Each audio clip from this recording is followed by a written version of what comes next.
Well, Indica is having their first day out. Sand is colder than they're used to. Thistle is 4 weeks old today. So they're down. Is this a Gus on my head? This is indeed a Gus on my head. Now she's on the floor. So we ended up losing both of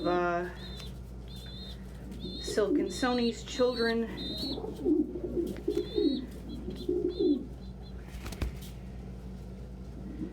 I have never succeeded in hand raising a squeaker less than 4 days old. I had really high hopes for these once they made it past a week, but they just weren't growing like they should, which they usually don't on formula, because unlike their parents who can pump them full and top them up whenever they ask, when you're giving them formula, because the probiotics are active and alive, and they wake up and start reproducing when the formula is moistened, you can only top them up again when their crop is empty. Now, I just fed Indica. Indica is very full. And at this point, she can start picking up seeds if she wants. They want. I had thought they were going to be a cream baby, but it turns out that they're just a lighter ash red than Sativa. The Sativa more closely favors Ellie, and Indica more closely favors Vinny.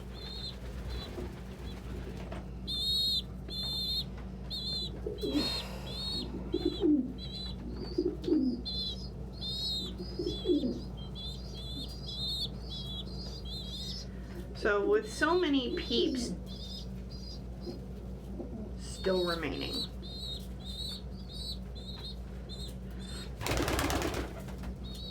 you still have 7 of the original 10. Hi Emilio. I'm sorry. Hi Elliot. Hi Elliot. Yeah. Hello. Hello.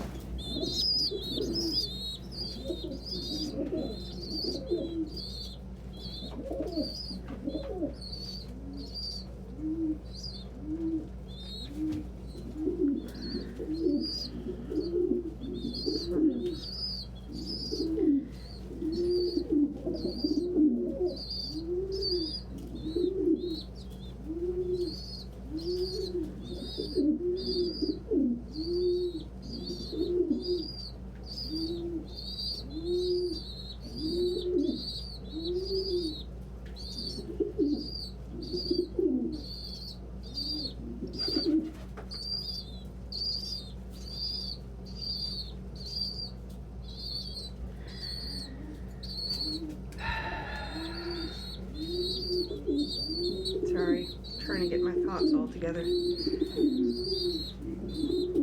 And on top of whatever Sun Tzu is dealing with, we lost Lilac last night to worms. We saw the first evidence of them when we were cleaning on Friday. I found an excreted worm in the sand. I brought Lilac in Friday night into quarantine, and between Friday night and Saturday morning she did absolutely nothing but expel worms, and she passed away last night,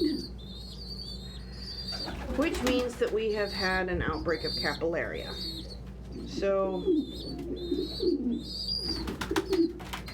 no birds will be leaving for the next 4 weeks. Except for Sissy and Kara, whose owner-to-be is accustomed to treating them and was willing to treat them in her home. As long as she was aware of the worms and made that decision informed, I was okay with her deciding she wants to go ahead and get them.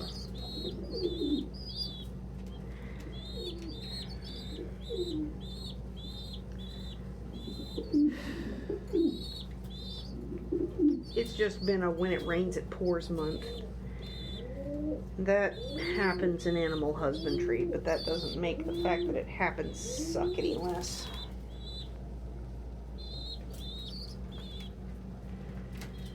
If Rigby takes ill, I may need to get in touch with Oliver's person and let them know that I need to keep him for his genetics. He'll be the only cross between her and Cody.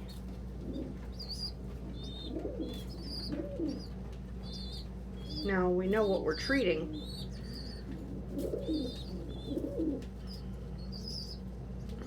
I know, little peep, I know. Oh, little peeps, you're too big. You're too big.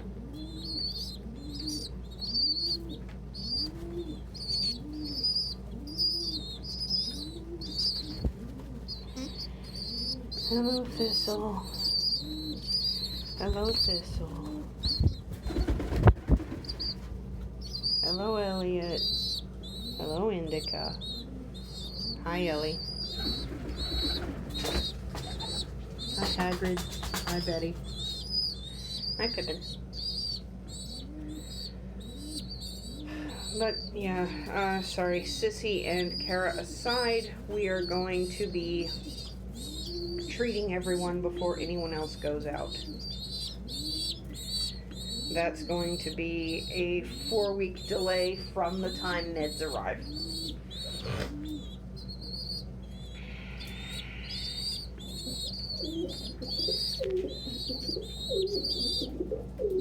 When I find this stuff out, I post it publicly in as many places as I can remember to post it,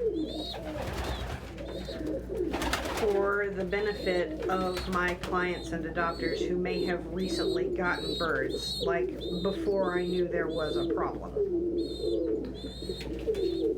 The downside to a strong immune system is that it's often hard to notice parasites and pathogens before they become infective. And for something with a very strong immune system, it takes a very long time for endemic pathogens and parasites to become actively infective.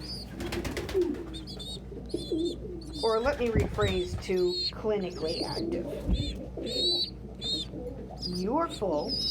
You are full. You haven't eaten anything. But I don't have formula for you. I have no formula for you. Hey, Pudding.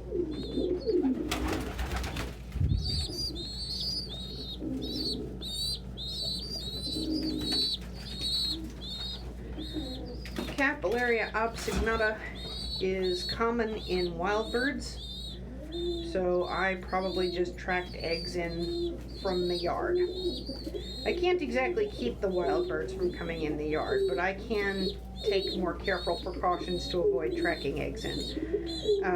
2 precautions that we will be taking are hosing my feet and getting a pair of specifically aviary sandals that I can put on at the back door and take off at the loft door.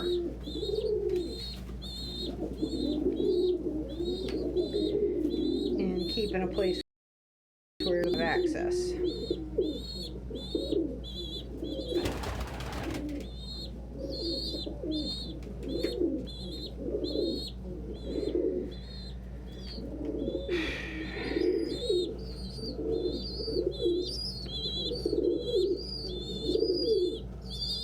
What are you doing? What are you doing? You silly little man.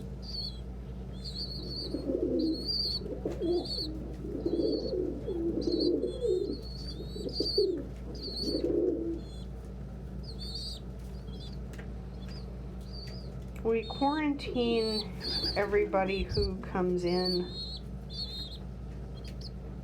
as a matter of policy. So this won't affect our intake all that much. We have 6 spaces. Hi, Pippin. We have 6 spaces open in intake.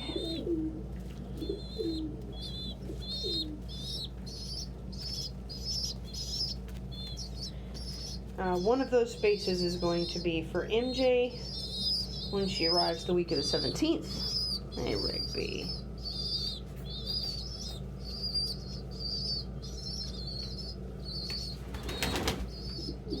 Nothing was helped by the fact that it got down bitter cold last night, but the loft was warmer than outside, so everybody who is out here is okay. But Rigby is a little bit stressed. We're going to be operating under the assumption that absolutely everyone is wormy, because that way we can get everybody cleared and not leave a reservoir. God, I love you so much. You're so good.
Sometime this week we will be performing Sun Tzu's necropsy. He has not passed away yet. The problem is what it's going to take to diagnose him and keep him alive is very likely to kill him. We can find out what is causing his respiratory symptoms one of 2 ways. We can either scope and CT scan and run a panel of tests, or we can put him to sleep and do a histopath on his lungs and run cultures on whatever we find in them. The scoping alone will cost between $800 and $1,200, and he is not likely to survive basically having a camera forced down his windpipe to take pictures of the inside of his lungs under anesthetic. Birds are already really sensitive to anesthetic. They are already likely to die of respiratory distress just under the anesthetic with nothing else involved. A bird that is already having respiratory distress under anesthetic with a camera shoved down his windpipe probably isn't going to survive the procedure. So the option to find out faster whether or not the rest of the flock is in any danger is just to put him to sleep and run the histopath and tests on what we find in the organs. That's going to be done at my vet, where I will be allowed to perform the necropsy, and we will have photos taken of the process.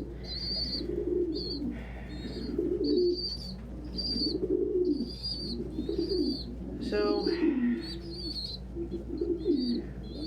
just kind of hanging in there through the sucky aspect of animal husbandry. 'Cause when I keep repeating that it's not all hatching babies, this is what I mean. Dealing with outbreaks of parasites and pathogens is just part of animal husbandry, especially if you have a group of animals. Whether you are allowing them to breed or not, it is a little bit more difficult to deal with things if you're allowing them to breed. Because you can't just, well, I need to medicate them. Because you've also got to take into account that if you are medicating adults that are on babies, especially with an oral medication, you are also medicating the babies. And you need to make sure that what you give the babies is not going, what the adults end up giving the babies secondhand, is not going to poison them.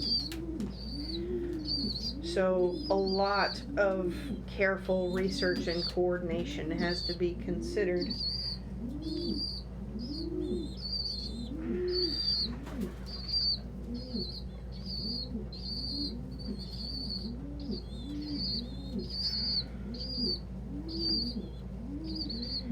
For the rest of the flock, we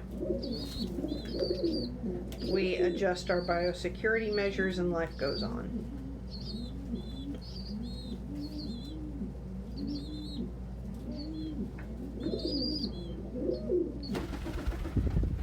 Hey, buddy.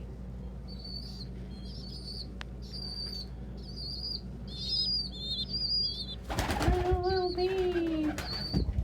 Oh, precious peep. I know this, precious Elliot, but you're full of seeds. You need to go over there and eat more seeds. So, since we are having to consider babies, I'm having to research into, like, we'll probably be medicating the birds who are not currently feeding squeakers directly, while medicating the rest of the flock with something more gentle that we put in their water dish.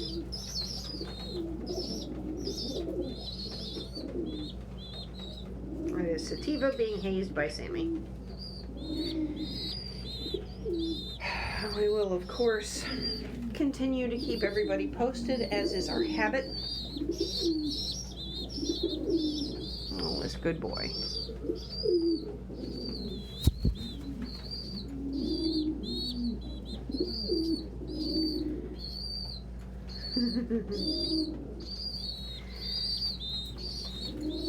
Because Indica is being hand-fed, it's not quite her time to come out yet full-time. That will happen next Sunday.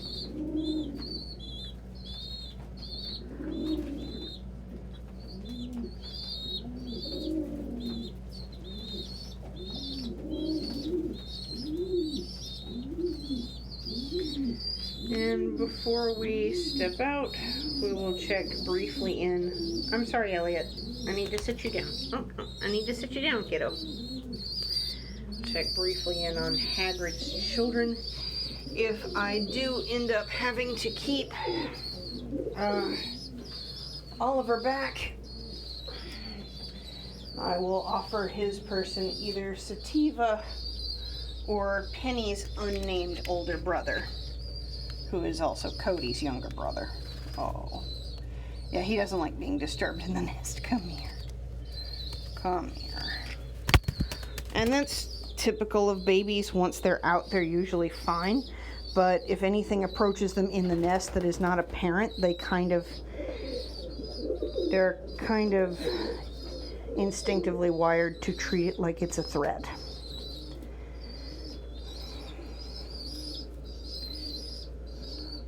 Look at this mountain of poo they've made. Oh my goodness gracious. You want to go back in? Here, little man. Yeah, I know, you're so big, this is kind of hard to do with one hand. Yeah, there's that baby. There's that chunky baby. Yeah. Alrighty. In addition to my apprentices, adopters, clients. I would like to thank our subscribers here on YouTube, our patrons on Patreon, the friends of our business page on Facebook, and our followers on Tumblr, Instagram, and Twitter for their contributions, both financial and intellectual.